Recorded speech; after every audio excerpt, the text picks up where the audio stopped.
Well, I see you still in one piece, so they ain't run you too bad.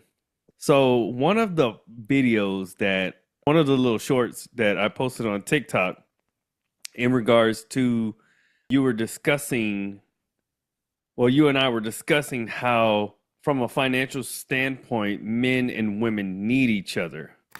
Unless you got it like that in today's economy, you need each other.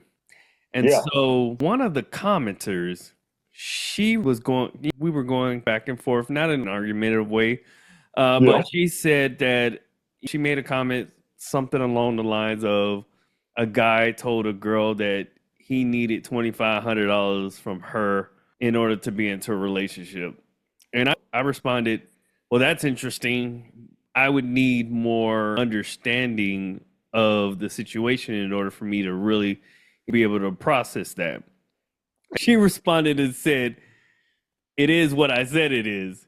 And then it was like, if you can't provide solely, then you're not a real man. And so, what I wanted to talk about was, why is there a perception that if you don't have the ability to provide solely, take on 100% of the responsibility for providing for a woman or a family, that inherently makes you less of a man? Mm. Or does it make you a quote unquote real man? What's your thoughts? Well, I got several thoughts. It's just this is the new topic. You know what I'm saying? You remember right after COVID, it was Cheesecake Factory, and that not a good meal or whatnot. Don't take me to Cheesecake Factory. Then coffee dates was a topic. You know what I'm saying? Now it's what I am seeing unfold in our eyes is that women. A lot of women are afraid to basically say I'm broke. Like me and you, if we out, somebody says, "Man, I'm broke. I ain't got it." I know I said I might not be out. If I ain't true, got it, I ain't gonna be out.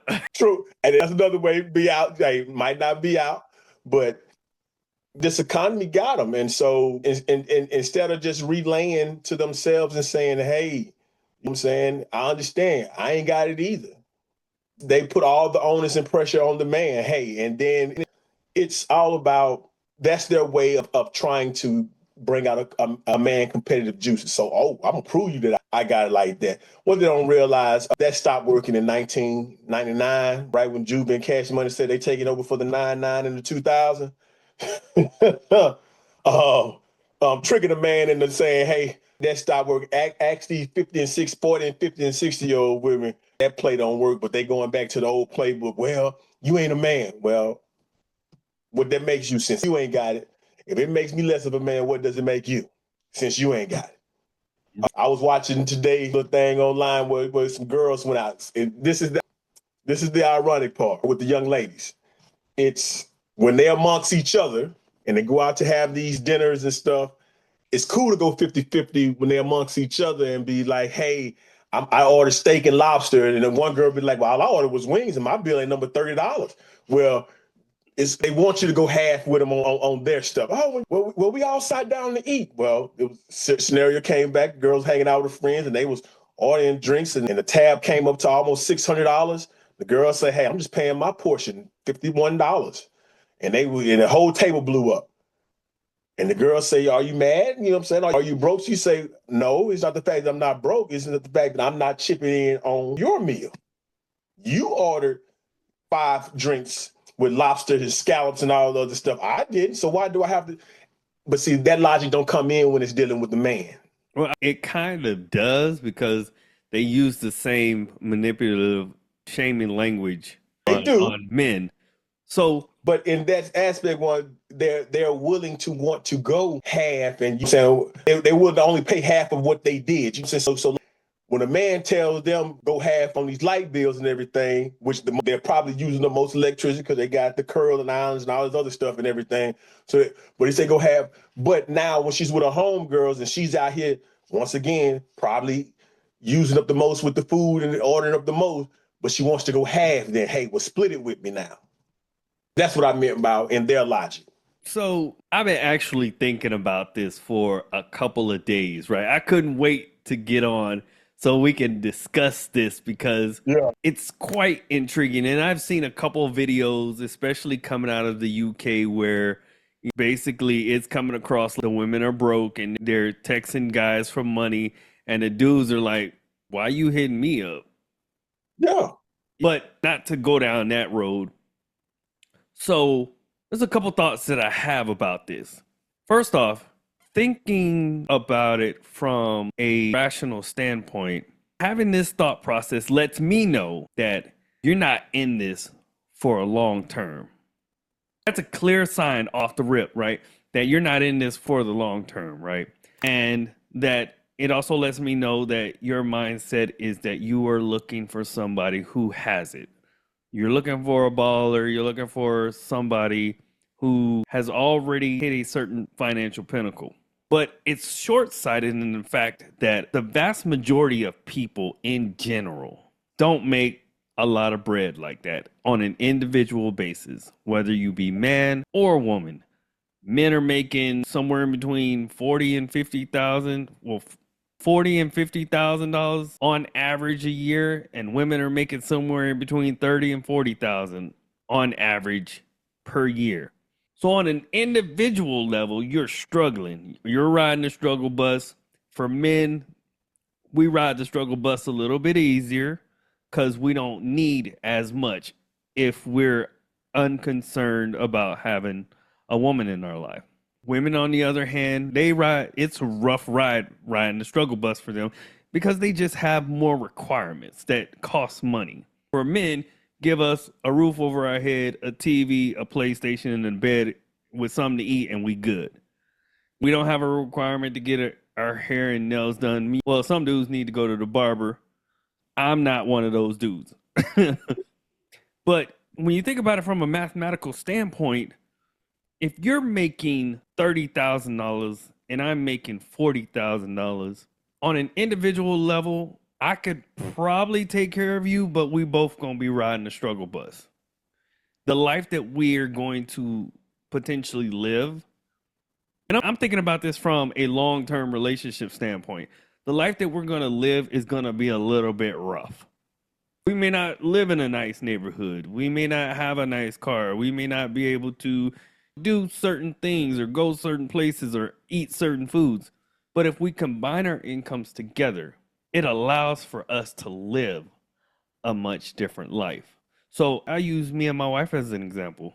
Me and my wife, so I'm at a point now in my life where I'm making pretty good money. I am in the six figures, on my way to making a mid-range six figures. Yeah. I ain't there yet, but I'm on my way. My wife, her income and my income together allows us to live a certain life, have certain comforts, and have certain abilities that somebody who is making 70,000, 80,000, they can't afford that.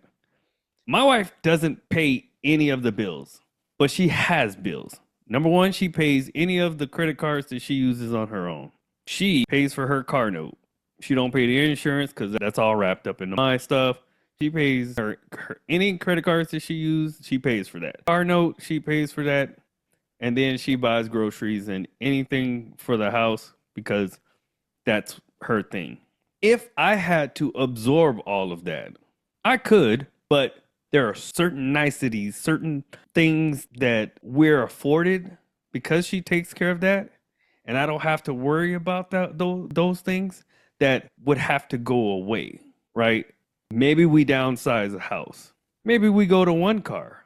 Maybe the neighborhood that we live in changes a little bit. Now, we're not going to the hood, but these things start to shift. And keep in mind, she's not paying no mortgage, no electricity, no gas, she's taking care of groceries. And part of that is because she don't like the way that grocery shop, which is fine. Yeah. Pays for her car note because she got the car that she wanted. And then whatever the house needs, she usually buys that stuff.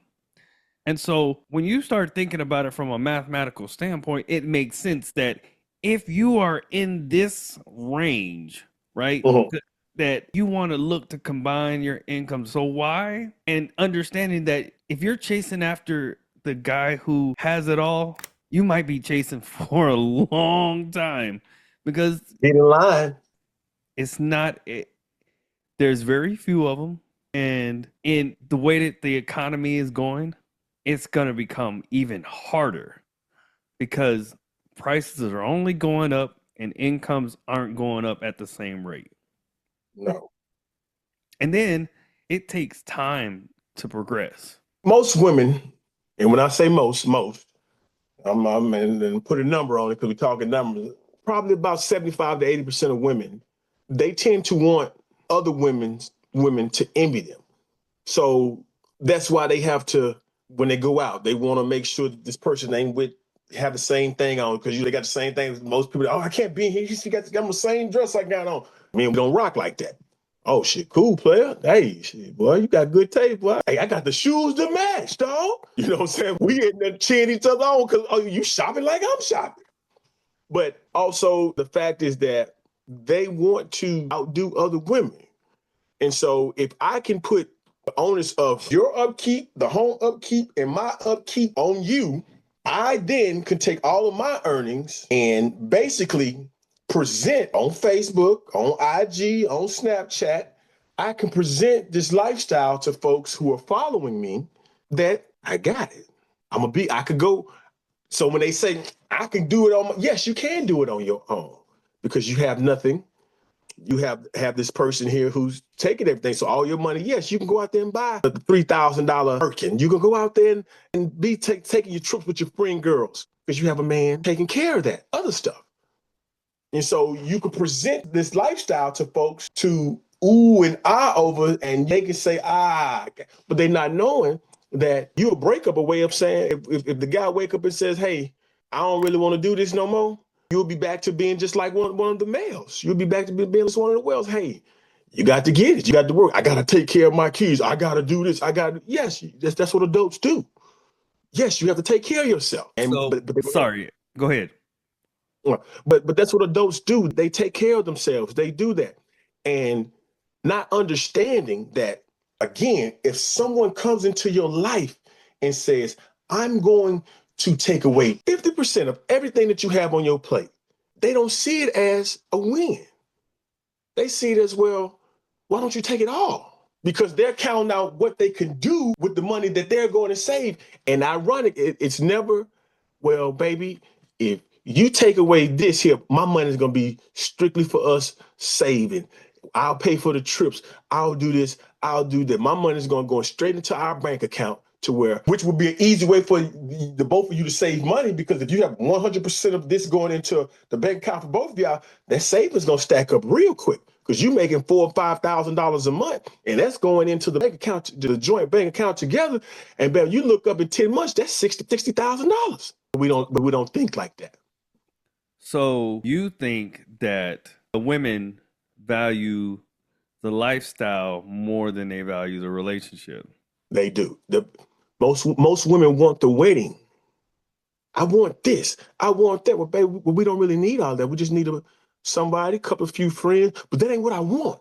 Does that matter what we do? I know you've seen the video about 2 years ago. The guy sit down there and told the woman, and the woman, he said, well, babe, I'm not spending $50,000 on a wedding. And she said, well, you must not gonna marry me then. He said, well, that's it. Why you don't want, he says, $50,000, we can invest. We can start up a business. We can do something with that $50,000. But she wants a $50,000 wedding. He's like, we don't even know half these people that's gonna be here. Why are we giving them a show? So yes, the woman wants the lifestyle. It's interesting you say that, right? Because me and my wife, we went to the courthouse and got married, and we both agreed that we would do a real wedding on our 10-year anniversary. That's smart. And so, because I think spending all that money on a wedding when there's no guarantee that you're even gonna last, especially if you don't have the skills or the ability to work on your relationships when times get rough and you have this idea that everything's gonna be hunky dory. Man, I'm gonna tell you this. Me and my wife got married December 2019. My son was born in February 2020. COVID hit in March of 2020. Changed up everything that we had planned. We actually, my son being her getting pregnant with my son changed up everything. And so if you don't have the skill sets to be able to pivot when those changes come, your relationship's not gonna last. And so we both agreed that let's get to 10 years. Let's go through some things. Let's experience some things. And then when we've hit that milestone, let's do it big, because getting to 10 years is a huge milestone. Especially now. And so I don't know if you understand if you're understanding, you understand the mindset that my wife has, right? My wife is not a materialistic type of person. She is very low key. She don't go out. She has a few friends that she communicates with and go out with, as far as to dinner, or sometimes I'll get tickets for them to go do something together.